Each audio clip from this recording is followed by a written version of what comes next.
David. Hello, Dennis. Hello, Tony. Um, David, I have questions for you. Um, so we've been eating some of the food. We had the jambalaya, and then I'm trying to remember some of the other stuff. Anyways, is southern spicy and hot very different concept than southwestern? Because we're like, oh, okay, this is spicy. Oh, this is hot. But then we think in terms of peppers and jalapeno and stuff in southwestern, and everybody's like, you can kind of tell there's something there. So I don't know if it's generally what we had is considered sort of mild or what it is. But yes, last night was jambalaya. So thank you. Continue to enjoy everything. So yeah. So we've done the Cajun cooking a bit during the week. The dogs want to walk. Said I want to listen to Wayne. Let's go. The dogs should be smart enough to be able to walk themselves. Um, my dogs walk. They're walking right now. They're walking around in a circle. Um, it's about 85 out today. We're getting into the 80s. I think by the end of next week we'll be getting into the low 90s. So that time of year has come. It is here finally, and I can kind of feel it in the morning come up. And it's not bad. It actually feels pretty good, but yes, it is coming. Summer is on its way. So the last days of the mountains, even though I was in the mountains Wednesday night through Thursday morning, and it was actually pretty nice. So clear skies, lots of stars. It was nice breeze. So I was out. There was no one else out there.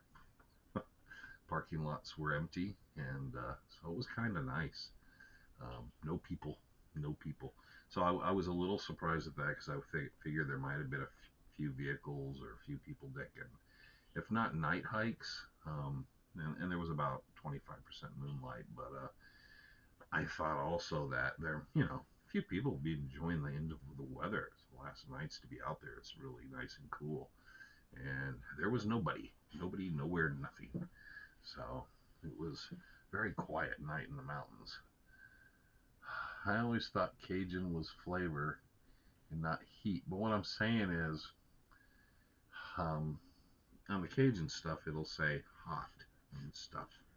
It's labeled. That's why the question was for David, because he's been here to Arizona. I'm sure they went out for Mexican food. I'm sure he's sampled some of the southwestern style hots. Just it wasn't a like, oh, who can eat hotter? It's, oh, is it a different type? It's a more considered hot as a flavor than in, someone's, if you someone says, oh, is that salsa hot? Is it spicy?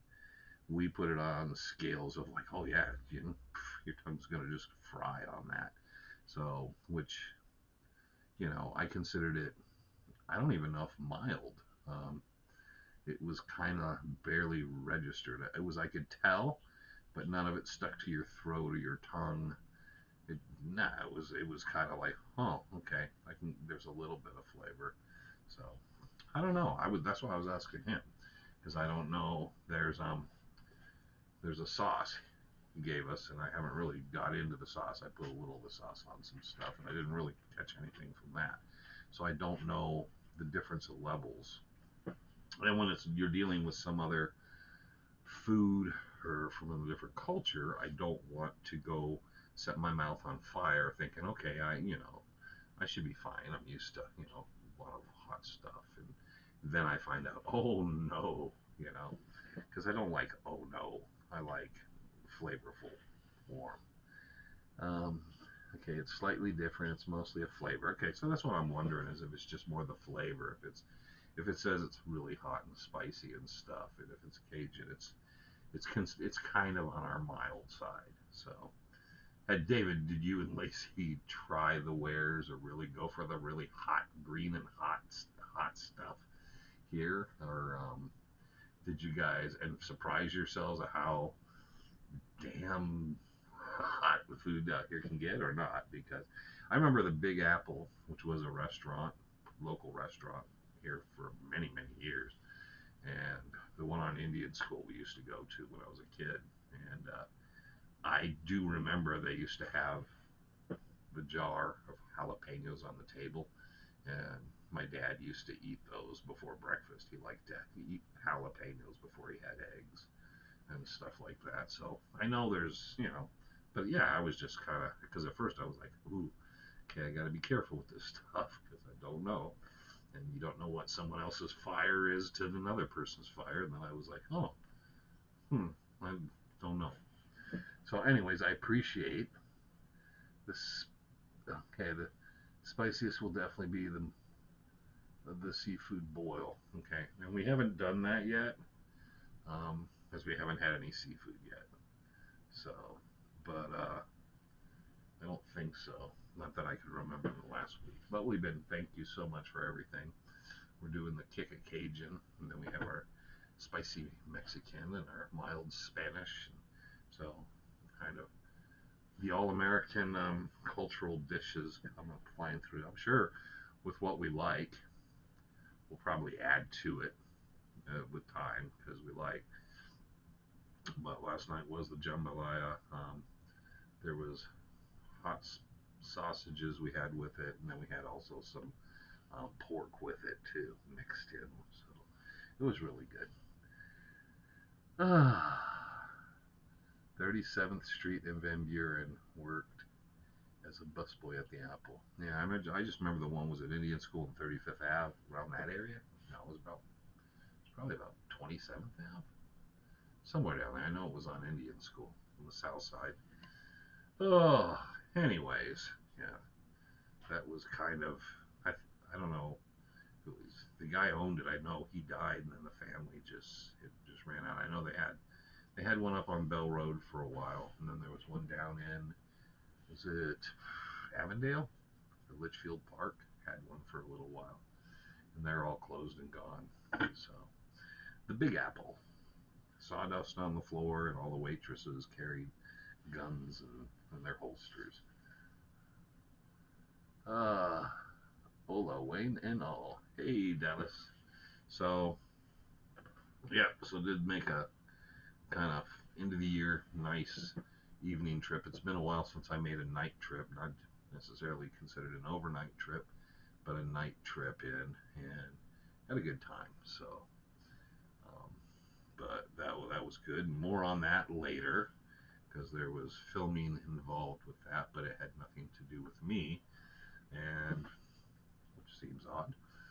But yeah, so it was a nice week and caught up with Frank and Shoes and Larry, and I'm trying to think of who all else. But yeah, plenty of time on the phone and plenty at work. I usually will average somewhere around, I don't know how many miles, but yeah, work has been really, really heavy.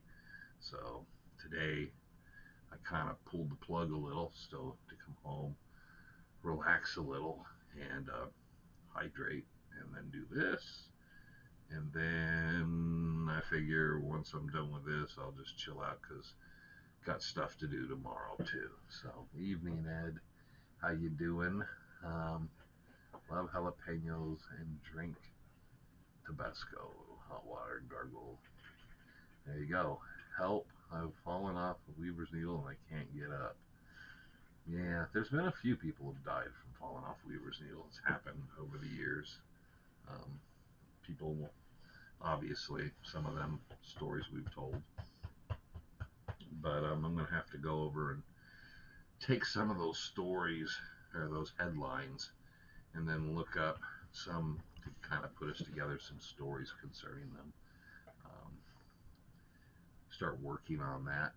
But yeah, there's always plenty to do. That's the problem, is there's always stuff just piling up, and I'm just trying to get to the next thing, to the next thing, to the next thing, and get it out of the way. So, and this week, just like I said, I thought I was working. I literally am now doing, if you consider like the schedule I've been working was 100%, I've been working 200% now. So I've been having plenty of achy, I'd say sore, achy joints and stuff from just constant the work. Not necessarily tired, but it's just kind of like I'm not. You get older and you don't have the recovery time. So I'm going to try this weekend, at least Sunday, to relax as much as possible. Frank is doing well. Are you two going to do any more filming? We're going to be doing something here soon, but I don't like to talk when and where, what we will be doing. But yes, um, Frank had not been out for quite some time, and I just go, hey, do you want to go out? And he just goes, are you retired? No, I'm not retired.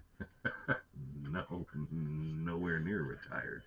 So, but he just, I'll call you back. I'll let you know. And just no one could get him out. And we're going to get out. So do something and all. I don't know. You don't know if what people are dealing with or what's going on. So we talk every week. It's just hadn't been out for a while. I haven't seen Frank since probably sometime last year. I just haven't seen him even. He didn't make it to the Treasure Hunter a Year Awards. He didn't come out to the Rendezvous. He did. He's just haven't seen him. So, but I talk to him regularly, so that's fine.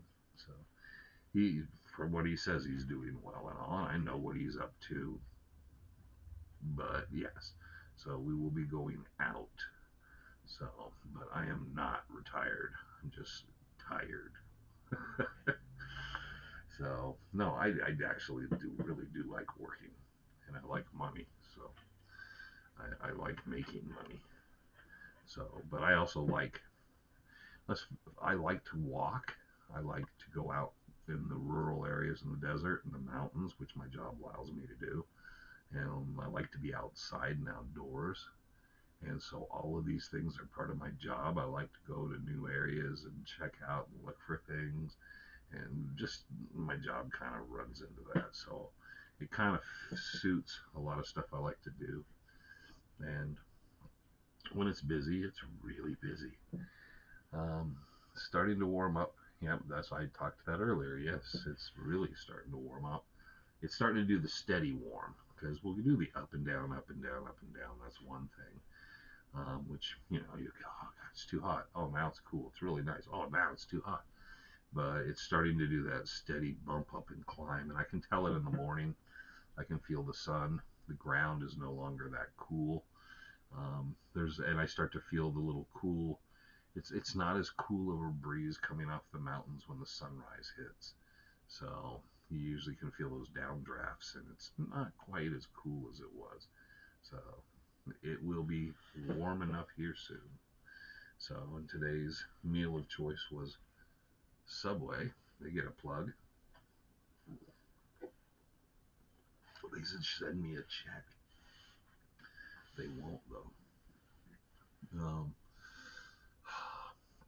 So there you go. But yeah, everybody's doing well from who I talk to, and then I always inquire about how other people are doing and everything. I saw oh my gosh, I saw Ron and Jesse. What day was that? Oh, it was last Saturday. So last Saturday I saw. Was it last Saturday? Last Sunday. When was it? No, it was last Saturday. Yes, okay. I saw Ron and Jesse the Feldmans. Kind of blank. Well, I was trying to picture who was there when we were sitting down and stuff, and then I was like, I don't know, I'm missing something here. But yeah, so saw them. They're about ready probably to close down for the season. Didn't see Shoes, but I talk to Shoes every few days. But they're doing well. They looked well and all. Don't know who else. It's just, we talked with everybody and kind of see how everybody's doing and stuff. I think the mic's working good today. Seems to be capturing better. I'd like a warmer mic though. Gonna have to try a different type.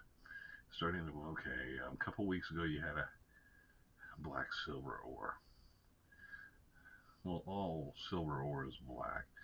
I found something like that by Raymart. I'll bring it to your next step. Okay, no, sounds good. Yeah, a lot of silver ore will look black. It'll look like some sort of coal or stuff. I got some samples of stuff with ore or silver ore running through it, and it looks like just black streaks. You wouldn't know it's silver. But it's usually black, and it's soft. Hey Wayne, happy past Easter. Glad you're back on. Well, I've always been on, haven't I? I was on Friday. I was on Friday. There'll be one here and there I miss, but I usually say something up. I can come up ahead of time because I know there's one we're gonna miss. It's going to be not next Friday, but probably the Friday after, and that's just because of scheduling of other things. And we usually say something, and then I got to talk to Trevor about putting something in lieu of Friday to do something kind of to do that and fill that space. So it's like, okay, we're not going to do live. I don't want to put up the best of live, like, it's gimmicky. So can you find something or old footage or something we've never used or something? And he's like, oh yeah, okay. So that will have to be done. And it's that time of year where it gets tricky because we got to get the Mondays done. We got the Friday lives, which I pretty much have engineered and handled and done pretty well and been troubleshooting. I've noticed Trevor's been here less and less, and I've had less problems. I mean, we'll have a little audio problem or something, but I've been able to solve all the problems pretty easily. So it's been good, but yeah, and then I should have Tyler here soon, so Tyler will be able to help with some of the other stuff. I want to catch things up because Trevor will be in, like I said before, Germany, the Czech Republic, Slovakia, because Czechoslovakia is two different countries. He's reminded me. Poland, and then there's another country he's going to. He's going kind of the Eastern European bloc type stuff, I guess. So that'll be this year. He's not going to Austria, I know that. But he's going to make that run, and then after that, so I want to have everything covered while he's in Europe and all that. So I got to kind of sit down and go through the archive and build up a few things and have stuff so we're covered while he's gone.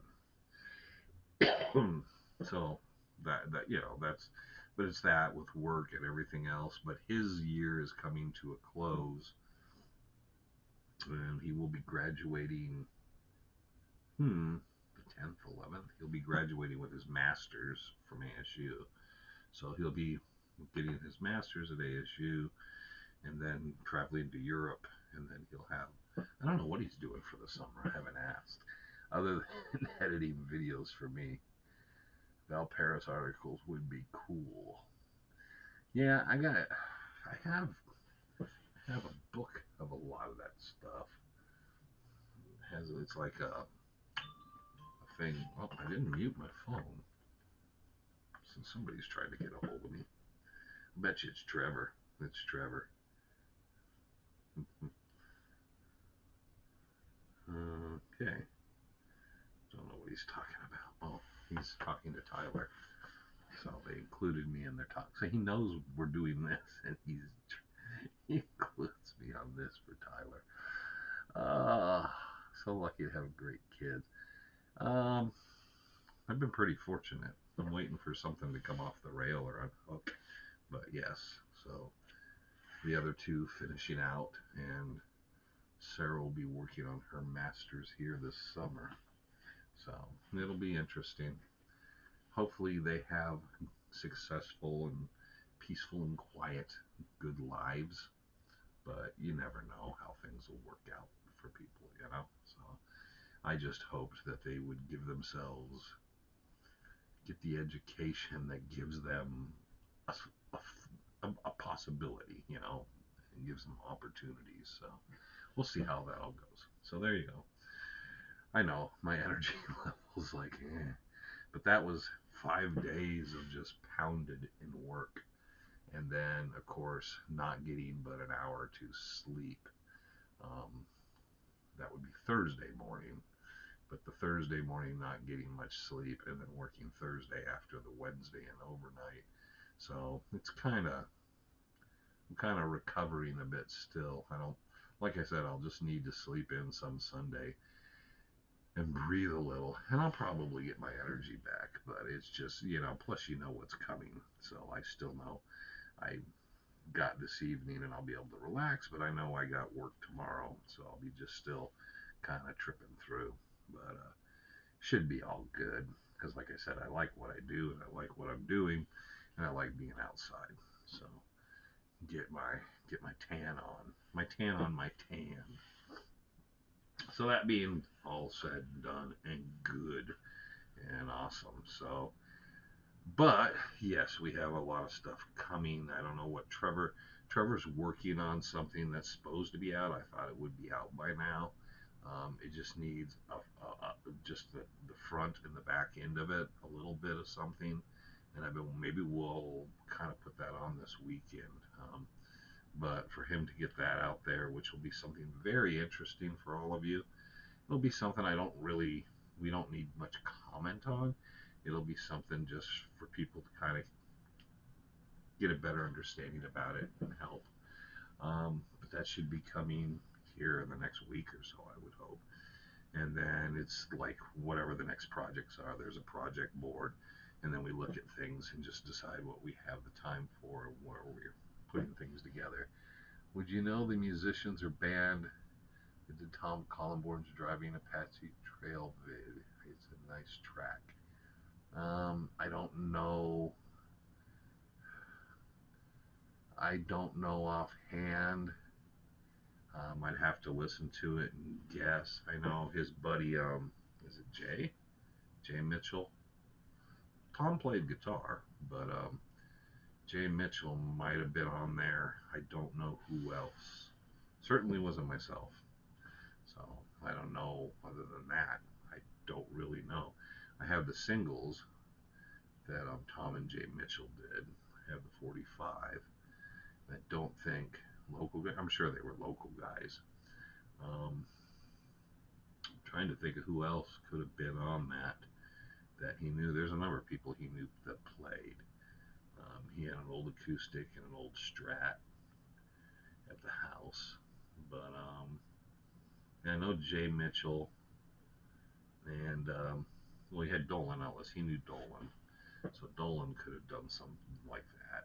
Like I did the This Day in the Superstitions about Dolan because he was with the folksy band, the New Christie Minstrels.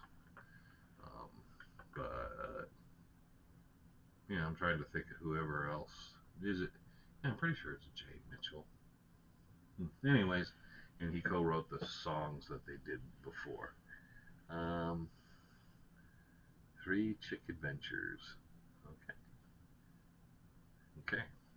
So there's that.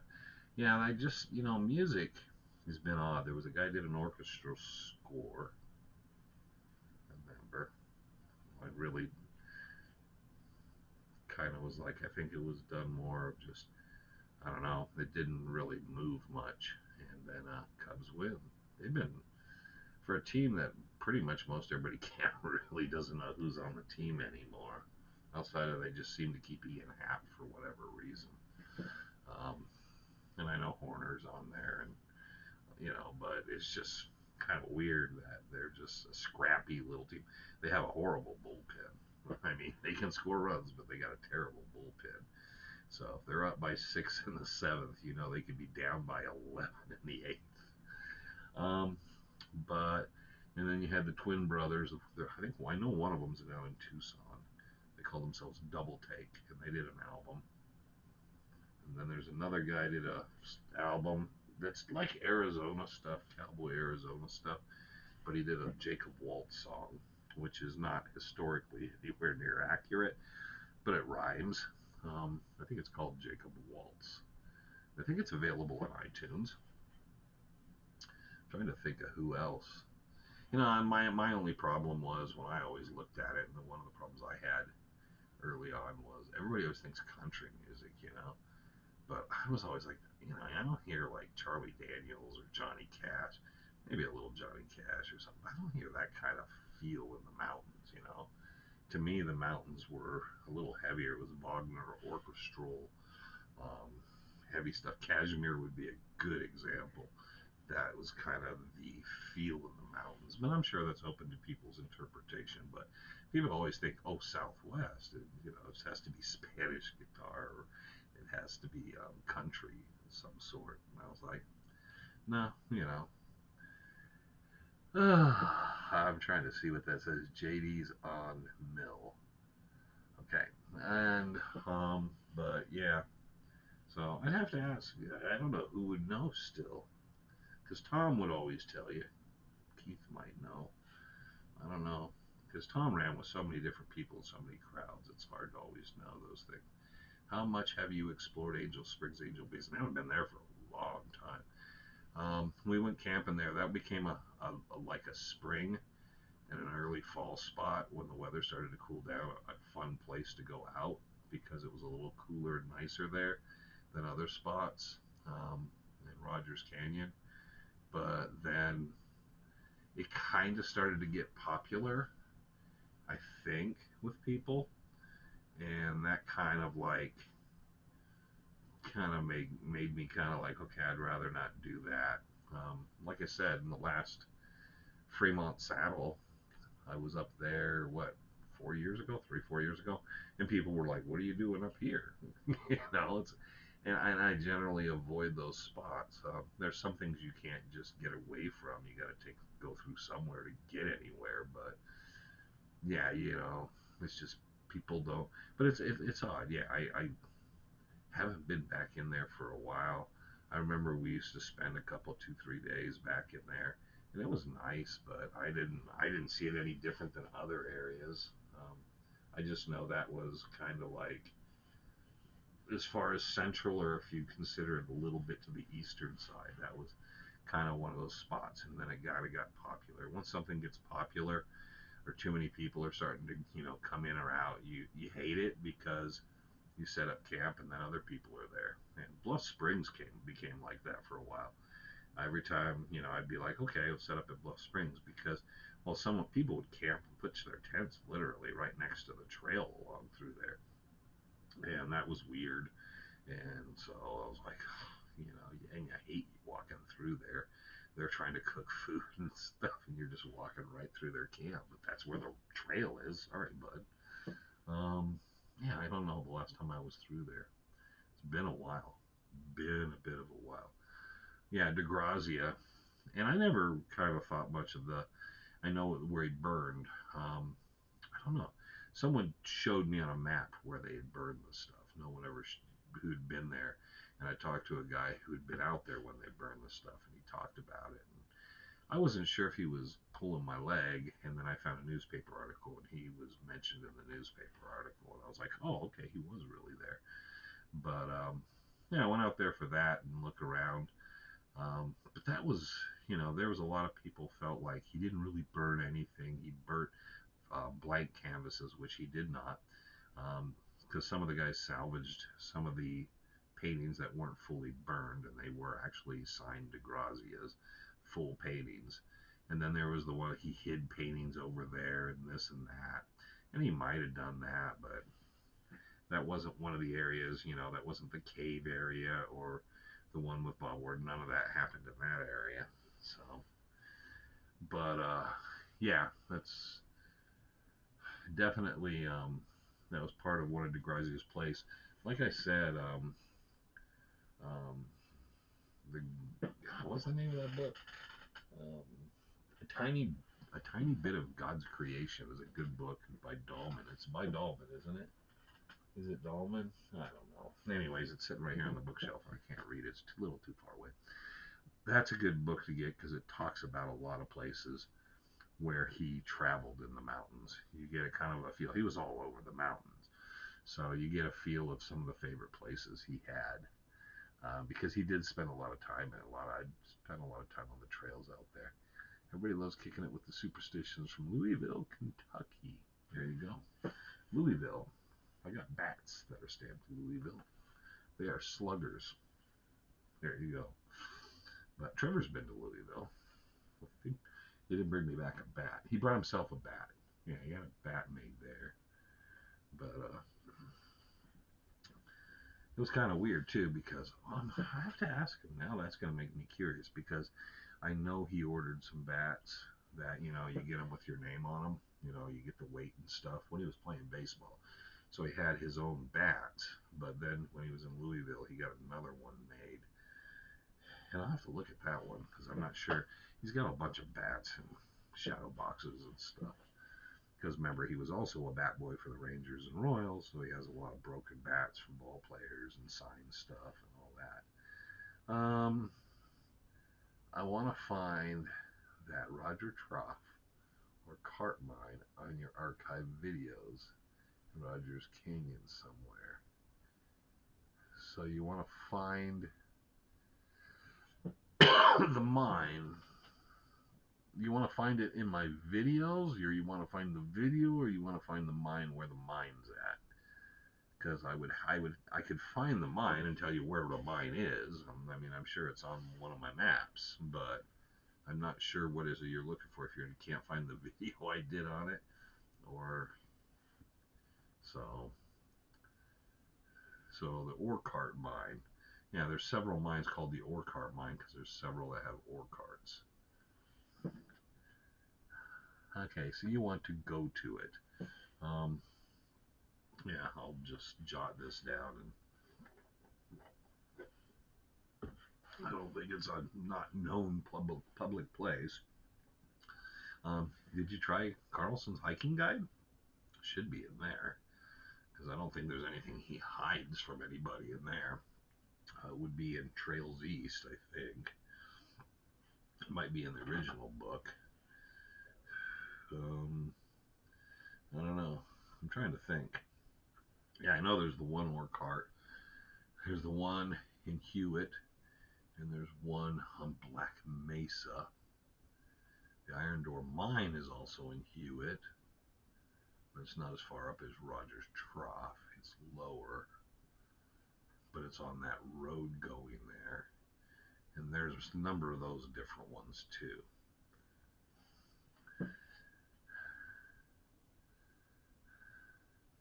See, generator mine. Well, the generator mine, I don't know. See, that's a different one too. There was the generator mine.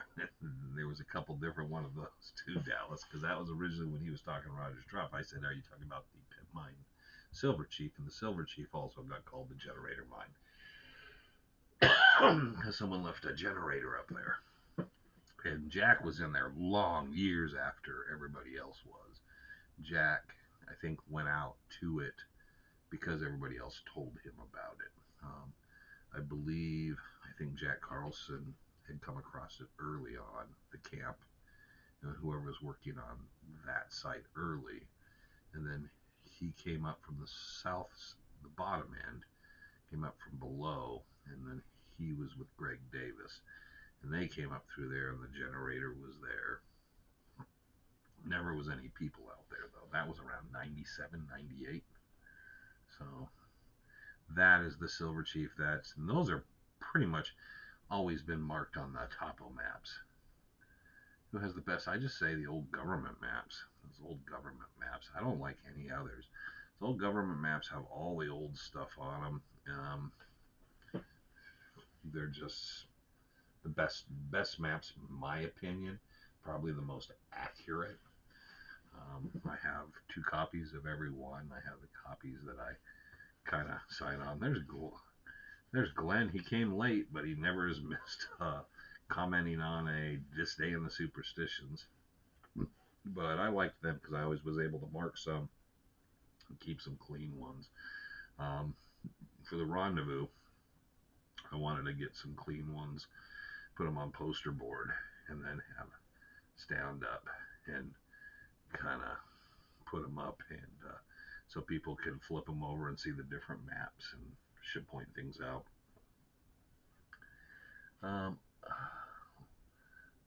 I found Larry Hendricks pit mine. Okay, that's just Yeah, that was okay. The Larry Hendricks Pit Mind is, yeah, it's Hedrick, not Hendrix. You don't play the guitar, I tell you that. But Larry Hedrick, and that is the Hart brothers, um, the Mullins brothers, Hart and Jesse Mullins. That's their prospect that they, I believe, showed him. So that's what that is. It'd be the Mullins brothers prospect. And for some reason, Larry decided to label it the Peralta Mine, and that's where him and what was the guy's name? And I hate crap when you have those moments and all that. But he started his video channel, and him and Larry got together. One of them fell down, lost his phone. The other one had a heart attack coming out of there. I think it was their last field trip together, going in the mountains. Um, Charlie LeSueur, that was it. But yeah, I talked to Charlie briefly about it when it was sometime after that, and I was in California. Did some mystery show. I don't know who it was from. I think it was Travel Channel, someone like that. And they didn't put Charlie up at the hotel I was in, which is weird. I was in a really super nice hotel, and I had dinner and stuff. And I know he wasn't there because it was very quiet. I came down, I had dinner. They gave me the back of the bar was like two-sided, and the one side people were at and stuff, and I never saw them. And then on the back side of the bar was a really nice room, had a grand piano, big screen TVs, and they put on football for me. And I sat there at a table all by myself. Bartender would come around the corner occasionally, need anything else now. Yeah, but I never saw Charlie the whole time till I went into film. When I went into film, they were working with Charlie, and I asked him about that, and basically, and we got along fine, but I chewed him out. I said, if you ever go back out there, somebody should kick your ass, because how bad it was for him and Larry. I mean, they got screwed up. It's like they had no business going up there. They were in no physical condition to do that. Just to do a video was very stupid in my opinion. Frank and I, a bunch of us, were kind of like, you guys, that was stupid. So, so it was like, go somewhere easier, talk about places, in the distance or whatever, but don't be climbing up and doing that stuff no more. I'm not taking Frank into some of those kind of spots, I'm not going to get him hurt. So that was a big mistake on their part. It was probably one of their bigger viewed videos, but I mean, the fact that one of them has a heart attack and one fell and they got messed up physically, and all the problems that associated with that, it was like a curse unto itself. So, but I remember talking to him about it and all, like, don't ever do that again. And they never did do anything like that. And it was weird because I saw him one more time, Charlie, at um, the museum, and we were talking, and I said something to the effect of, we'll have to get together sometime. Let's do something kind of neat about, you can film whatever you're doing. We'll go to some place and get the story, and we'll both do the story at the same time. You can film us while we're filming, and we'll just have you in the background, but we'll kind of coordinate something like that. It'd be kind of interesting, people to see both sides of it. And, I said, I don't care, but I said, it'd just be neat to do that. And he thought that was interesting and all, but I don't think it was even a month or so later I heard he was dead. So it was like fast, kind of like Ron Eagles. Like, you've heard that he might not be doing well, and then you heard that there was a funeral. So, but that was between me and Charlie, because I just dealt with him purely and specifically. Um, I don't, whoever else he was working with, and the other guys that went on, Hank and Larry, because I knew Larry through Tom, and I would talk to Larry, but I didn't know Sheffer, you know. Um, but I think that was it, right? It was just the three of them. Yeah, and then Larry. Well, there was Jack, and then Jack just was done years ago, 3, 4 years ago. He keeps appearing in their videos, but Jack looks nothing like the man in the videos they're showing you, because Jack's been gone for 3 or 4 years. So it's only Larry left, and he'll do something. He told me it's a lot. It takes something out of them, so they just visit with him, and he gives them a video every month or two. But that's about all he has left in him.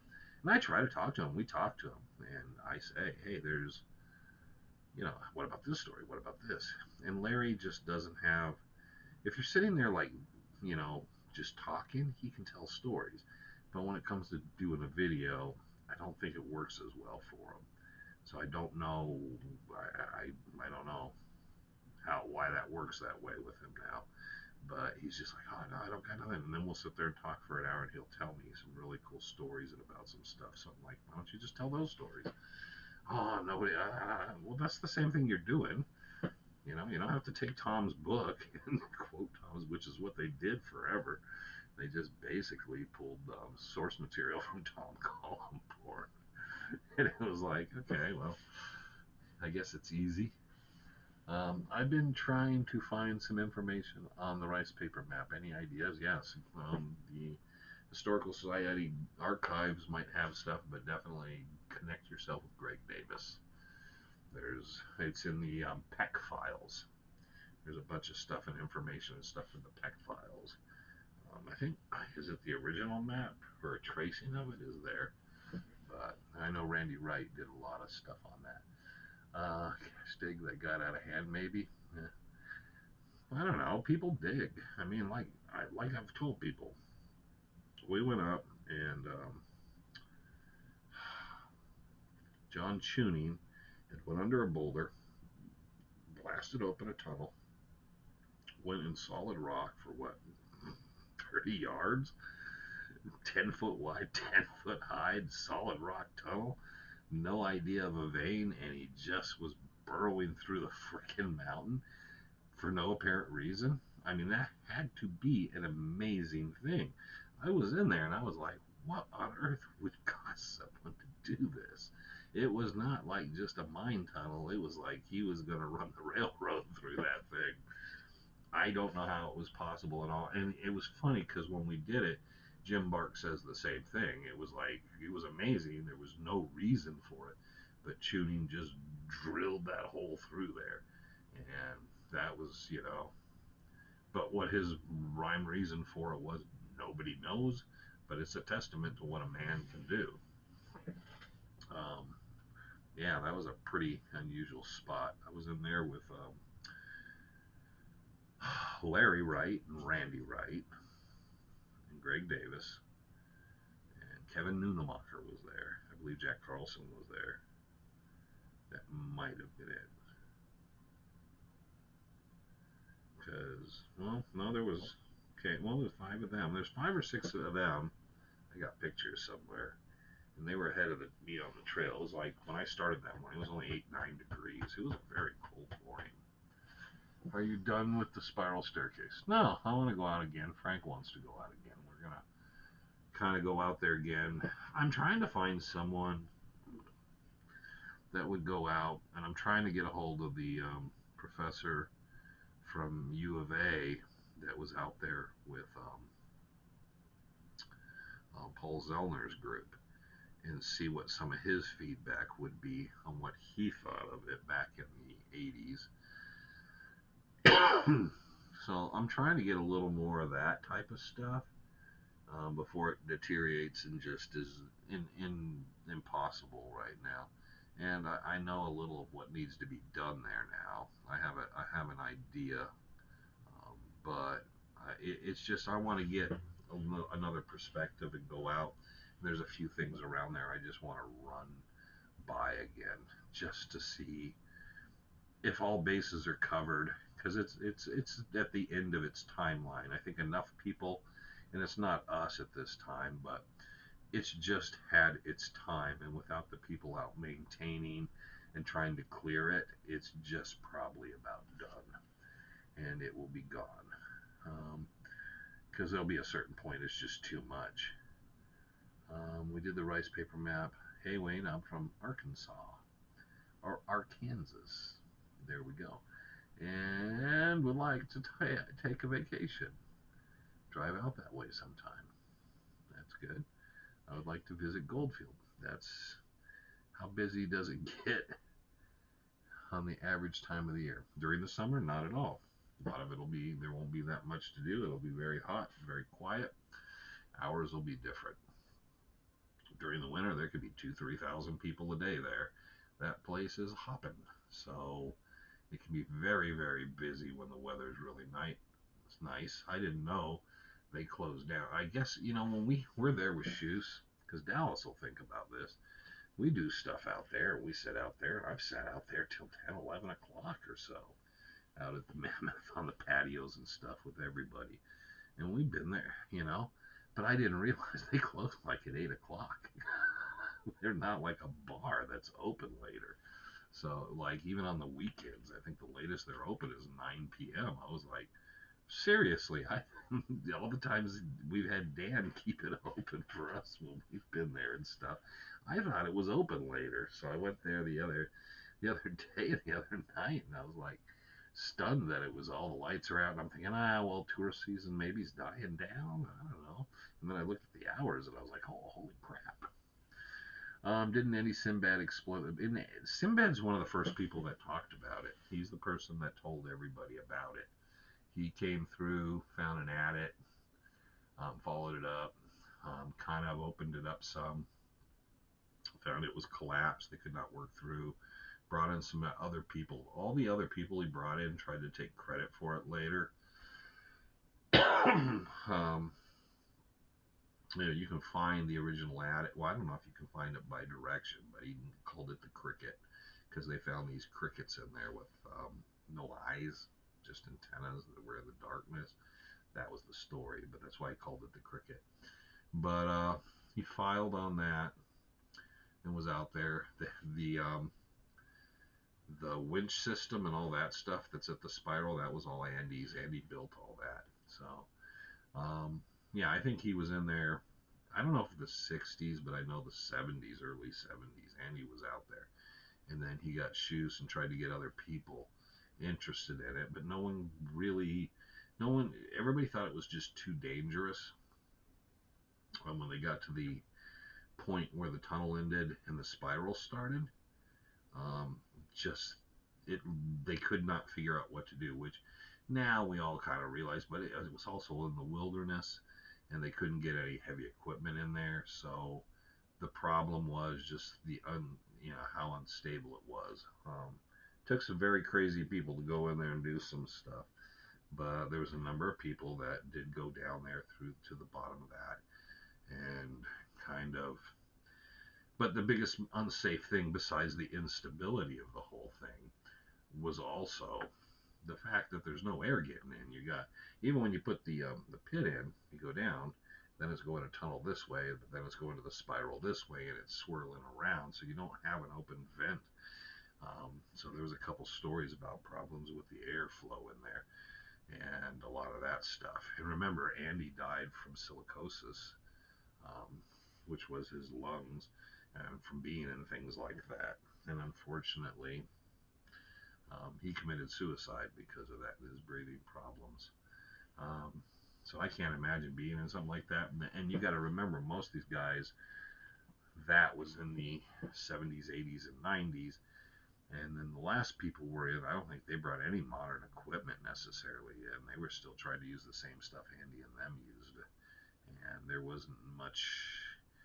None of the people I know of, I asked them kind of specifically about certain equipment. They might have wore a mask or a bandana, but nobody was using any, I would think nowadays you'd want to go in taking some oxygen, kind of wear a filter mask and some oxygen and all, and being awful careful. But yeah, some of the people that were actively digging stuff out of this by the staircase and stuff, definitely talked about how bad it was in there. You could only take it for so long, and there wasn't a lot of room to move if you were a bigger man.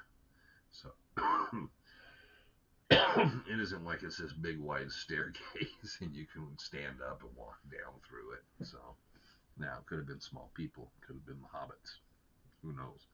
But it is a very interesting thing. I just want to I'd really like to talk to the archaeologists that they had out and in the tunnels and looking at it. and I would just like to know his opinion, not his his professional opinion, but not his public statement, but kind of his idea, his thought process of possibilities of what he thinks it could be. And, that would be. I think Thomas Glover thought that Waltz's pneumonia was caused by silicosis. I think Waltz's pneumonia was from being out in the rain and sitting in a tree in frickin' February weather. I don't know. Thomas sometimes had theories and he'd run with things. I listened to Thomas. It was very funny. Thomas, to me, had there would be things he'd write in his book, and then there was things he'd say to you that would contradict what he made as a statement. And I always found that kind of funny. He's a really smart guy, and but he would kind of, I don't know if it was sources or certain people, but he would stick to something even though you would talk to him later and find out he didn't even believe it at all. But he would stick to that theory.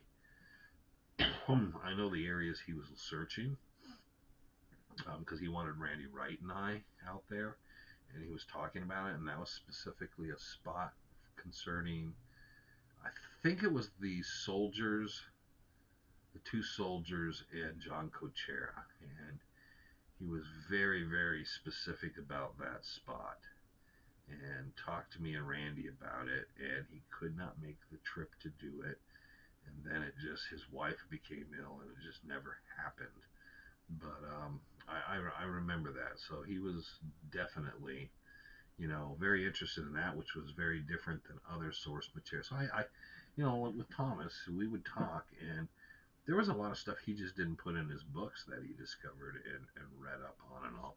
I think he was very protective of certain source material at the time, and he was worried. He was really worried about losing some source material or availability of things because of stuff. It was complicated, is what it became. Because again, conversations with him that someday, once people are not around, I could fully just talk about. And I found it very odd, you know, that he was keeping a persona about certain things, but had a very different opinion otherwise. And I was like, really? That's fascinating, because I was like, how can such a smart guy not understand or see through this, and this? And then I was like, oh, he does. But it's just, he would definitely, Thomas was a person that would say, let it be, you know, and it'd be okay, So, very nice gentleman. I'll never forget him having a cappuccino maker at the Superstition. He's like, I don't know if this is going to be any good, but let's have some cappuccino. And I looked at him funny. He goes, I'm making us some cappuccino this morning. And it was okay, but it's kind of like just the way he was and all. All right. Wasn't there a caliche wall at the end? No, no. There wasn't a caliche wall. There was the floor was like timbers, like thick timber.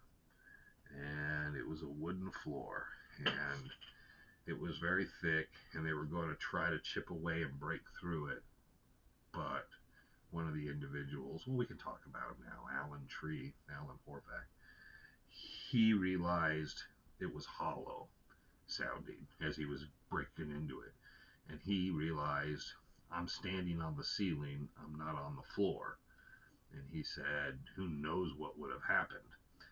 So he wanted to get some sort of hole or opening in it, small spot, where at least they could take string with a rock on the end, take a little, light or something on a string, and kind of get an idea of depth and what was below that and why they put it there.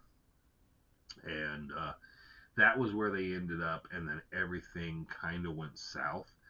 And I don't think they ever recovered from that moment.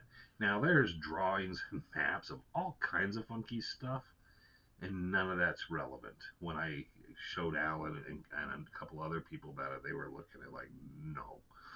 But yes, so that So the one it's always like that, isn't it?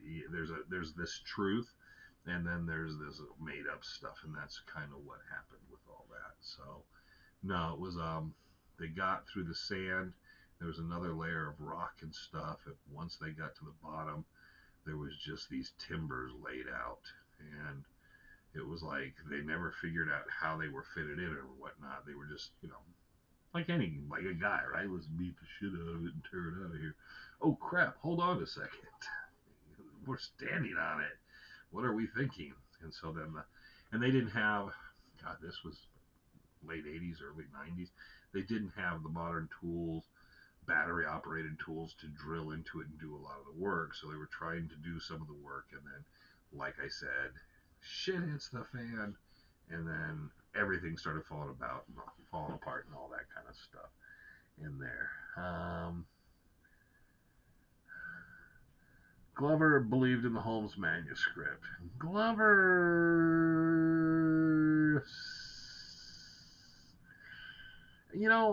I always wondered why Thomas, whether it was a courtesy to Clay, because he always was like a Holmes boy, and I never got that feeling because he was equally very quiet and he was far more secretive about what he knew about Ely and the Spanglers, because I know he was in contact with.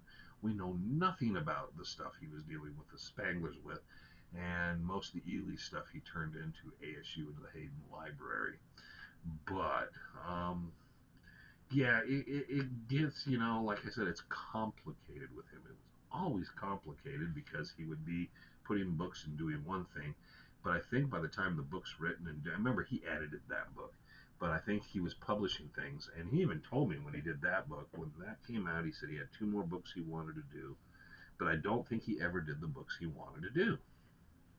Because I say that because his second Golden Dream book was literally just an expansion of the chapters and pretty much the first book. And the third book was similar to that too.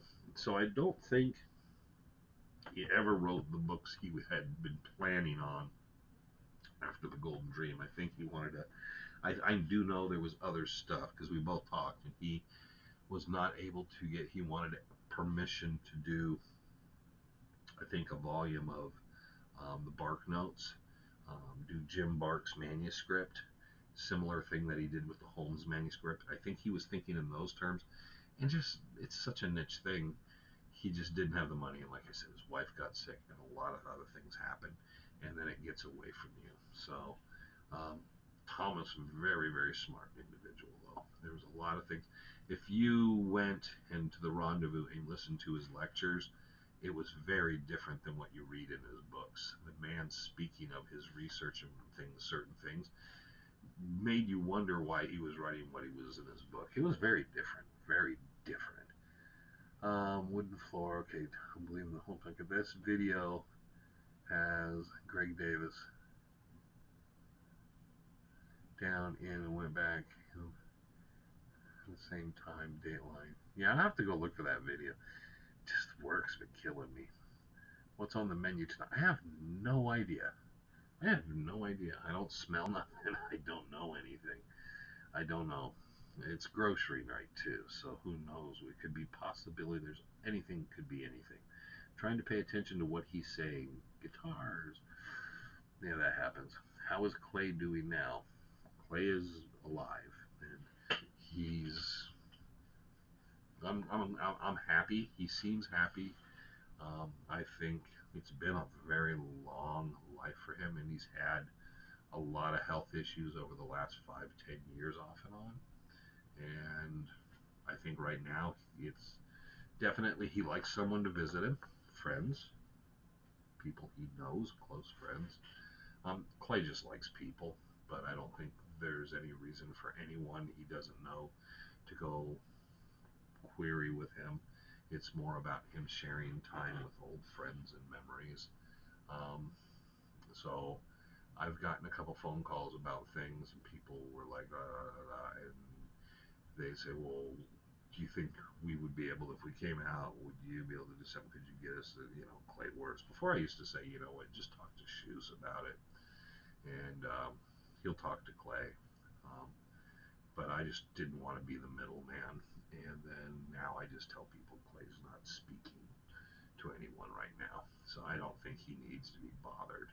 Um, just pure and simple. So anybody that would do that, or anybody who thinks, we know who the pretenders are and stuff, but anybody that would do anything, yeah, just leave him alone. Let him be happy. He gave so much to everybody in such a lifetime, and yes, so let him be fine. Um, so I kind of, it's like someone was talking that Clay needs to write a book. He's not writing a book at this time. And doesn't need to be prodded of sit down with a tape recorder, we'll write the book for you. No, just so many of us know so many of his stories, and I'm sure there's stuff written down. He's written so many articles. Clay's given enough. Let him enjoy this part of his life. So he's doing well as can be.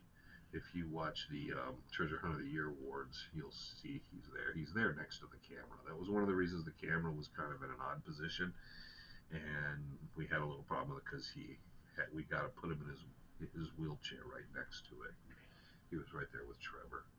But yeah, so it will be a different day. It will be another person gone with him. I think the two oldest individuals are Clay and Bob Corbin. They're definitely got to be neck and neck right in there.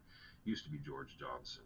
George was like, what, 98, 99 when he passed away. But yeah, just, it's the fact that he was able to come out to the Treasure Hunter Year Awards, and they got him dressed and brought him over, and he was able to sit there and visit with everybody. Well, that was awesome, I thought. I didn't think we even needed to bother him with it. Just leave him home alone. I'm not alone, but, just leave him. Is there any more bark notes? There's whatever. I don't know. See, that's the Dallas. That is the $1,000,000 question. And me and Thomas Glover talked about it a lot. The Spangler family, John Spangler, ended up with a lot of Jim Bark stuff. Everybody's made inquiries of what does an original Bark manuscript look like? You have the 30 questions, the 40 questions. You have any of his notes or papers, otherwise, letters, other than the Sims Ely ones that we received copies of from Sims? What do you guys have? Silence. And I've talked to a couple members of the Spangler family. I do not know of a single member of the Spangler family that I've ever, since John passed away and he quit searching in the mountains, I don't know of any association they have with the museum or the mountains. And I reached out. There was a couple articles written. A couple members of the family did not have from the Superstition Mountain Journal and a couple things. And I had copies, and I said, here, or not copies, I had extras. And I said, well, here, I'll give you one of these. I didn't try to make friends other than it was kind of like, I know I'll never get to see possibly that stuff, but I wanted to be kind of one of the nice guys that didn't ask of anything, but kind of kept an open communication, which I do have with one or two people. But I don't get anything at all, which is very, very odd. And if you ask anybody that knows, they will tell you the same thing. It's just like a vacuum of silence, which tells me that it's very easy to say we don't have anything. All that stuff, nah, we don't know what happened to it.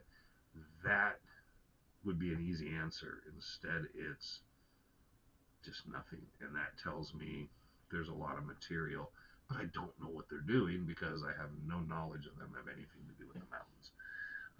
Wouldn't Sims Ely have left his manuscript? Well, Sims Ely's manuscripts and all that, that's it on Hayden.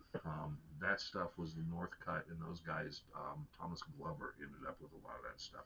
He donated to the Hayden Library at ASU. Thanks everyone. Have a good night. Oh, it's pizza time. Be nice, Wayne. You were nice tonight. What? Be nice, Wayne. You were nice tonight. Okay. If you had to make an educated guess, what do you think the LDM might be found in? I'm not going to talk about that. I know I had one spot I was really, really interested in. I still have a lot of interest. I don't think there's anything I can do about it. There's a second one I've developed an interest in, and I've talked about it a little, but nobody listens when I talk about it. And I kind of see I have a way of just kind of venturing, putting something out there to see what other people think about it, and not really putting myself like committed to, yeah, I think this is a really good possibility. But I've put out certain thoughts about things. Let's just put it this way. Jacob Walt, he's going to get in a wagon with horses with Julia. We're going to go so far. We're going to unhitch the horses once we can't take the wagon any further. And then we're going to ride the horses while Reinhardt walks beside us. Then we're going to go up to my camp. We're going to retrieve the cache. I'm going to point out and give you guys kind of directions of the mine, but we don't have time for that. We're going to get back down to the horses and stuff, and we're going to go back in town. How long were they going to be gone, and how far were they actually going? It does not sound like they were spending 2-3 days in the mountains. So start ruling out anything that far away difficult. Think about it. An old elderly man with an old or with a woman who's never really been doing this stuff, and I'm sure they're made from tougher cloth than us. And Reinhardt, and he was able to look and say, okay, this is, you guys couldn't work the mine. The mine's too rough for you, but you're able to do this. Okay, this is what we'll do. Start looking at it that way, and then wonder why I kind of dismiss some spots that people talk about, because I'm just like, yeah, I don't think Julia and Reinhardt were making it there. I don't think this was happening in any timeline you could relate to. They were not leaving for, he wasn't taking Julia into the mountains for 2-3 weeks. None of these things were happening. So there was a much more, it was more simple, and I think he thought more simplicity, but I think people have compounded it. And, even though Julia was able to get back into the mountains further and further, initially she just went to the foothills of and we're talking Hog Canyon and that area. That was initially where she was looking at, and she was having a difficult enough time there. But I always still say, it's where you could get the wagon, and he talked about the board house, and you got to get to a certain point and then get on the horses. And yes, you can ride horses a certain distance, but it just should give you some sort of odd thing. Half mile round. I wouldn't say 15 miles, but what I'm saying is, the board house, was it further down? Was the board house something they were going to pass? Bark notes might give you some idea. The fact that Jim Bark and Sims Ely were up on Horse Mesa makes no sense at times. But what did he know? You know, I'm sure he had a better idea, but everybody should be thinking in terms of, I'm going to take these people that have never been in the mountains, and I don't get around in the mountains very good, so we're going to do this. And we're going to leave Phoenix. And they're not leaving her business, and they're not leaving this stuff for weeks on end or months on end. They're taking the owner and the main employee away from the business. So you start going, okay, how far can they get each time? Where do they leave the wagon? How far are they going from the wagon? They're not making more than a day or two trip, if that much. So again, and if you've ever listened to Bob Garman's talks on the stories Herman told him about them out in the mountains, yes, Julia did not was not a happy camper by any stretch of the imagination. They were not. They were probably tougher than people are today, but they were not made for that.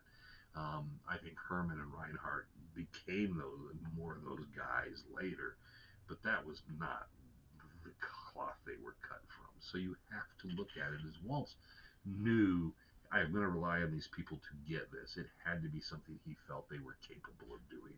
And I don't think he thought Dick Holmes. I mean, they were going to help him retrieve the caches and help him and help take care of him, and then that's okay. This is a group together doing shit. Yeah, the Dick Holmes thing is, oh, well, you know what, Dick, I'll just give you everything and you can go get it and all this. Yeah, the Dick Holmes thing's such a BS. It's like, well, it's just as like, yeah, the people that have been taking care of me, people watching over me and took care of me earlier, and the people that saved my life, the people that are going to bury me, by the way, and do everything else for me, yeah, those people, my friends that speak German with me, focus on them. Here, Dick, I'll tell you where the mine is. Yeah, start thinking about it in those terms, and you go, yeah, I don't know about Dick Holmes. So I always say you start kind of looking at stuff and kind of looking at routes. And Tom Collenborn and I talked about it a bit, and me and Glover did. But yes, the Spangler family, I'm sure, has things, and I don't know why there's no access to it and why there's such a limitation. And I talked to Glover about it, and he didn't have much, he didn't get much out of it because I told him I really would love to see the earliest forms of notes and material that Jim Bark used to make that manuscript. And he nodded too. And I think that told me everything of like, that was like the dream, the list of questions we've all talked. Well, if it was there, if the family really had it and they realized it serves them no purpose, there's people with money that would have given the money, but the fact there's nothing ever coming out of that tells me that it's just pulled back and we'll never know. Unless we get someone has a child out there, Trevor, that runs into a girl spangler or descendant that inherits a bunch of stuff, and then we go, hey, Trev, go through those boxes. Have a great weekend. Yeah, everybody else too. Entertaining. Thank you for your time. Yes. Okay. I'm gonna get out of here. Yeah, it's after 5. I'm gonna get hungry, and I'm gonna get hangry, and be like, "Where's my food?" Anyways, brought to you this week by Subway. They make a pretty good sandwich. Fish Creek. Yeah, Fish Creek's a nice area. Very buggy. Can be very buggy once it gets hot. You get the bugs all stuck to you all the time. All those little gnats and stuff down in there. Anyways, I'm going to get out of here. Thank you, everybody, for all your support and everything. We get back around. The Rendezvous. November 14th, 15th, and 16th in 2025. So we're going to start pushing out more about that and start talking about that. I will be looking for guest speakers, entertainment of other sort, and so forth to get that. So we're going to play these damn guitars after we pick up the groceries, we eat dinner, take a shower. Then if I have any energy left in me, then I will play that guitar. And if I don't, Trevor's playing guitar. He's actually doing pretty good, surprisingly to me. But very, very funny that it throws him off is he'll be like working on something for weeks, and then I'll just say, what are you doing? Okay, well, let me see that. Okay, and then I just do it, and he's just like, how's that happen? You haven't picked up the guitar for days. And I told him, I said, if you do what you're doing now, it will become second nature, and eventually, there's Kim Johnson. 14th, 15th, 16th. I got it down. It is reserved. I'm looking, confirming that I got it. Yes, the 14th, 15th, and 16th of November. The camp is reserved. I'm now putting the word out there. And for anybody who wants to get Terry Carter, please. Terry doesn't like to talk. Terry does not like to talk. He likes to interview people. Terry may make it out. I tried to move it back into November because the schedule for several people was very difficult at that time, usually every year.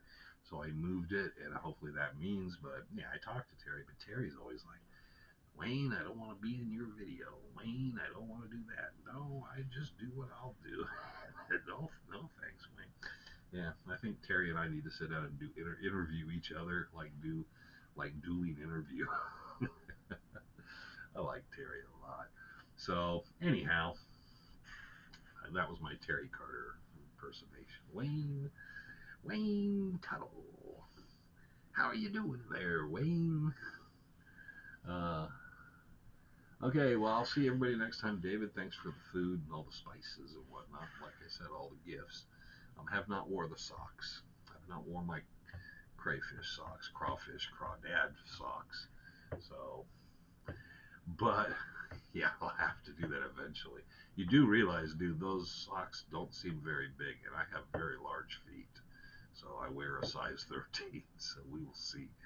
those socks actually work on my big ass paws or whatever down there. But thank you, everybody. Everybody have a great weekend. We will see you next week in Chasing Legends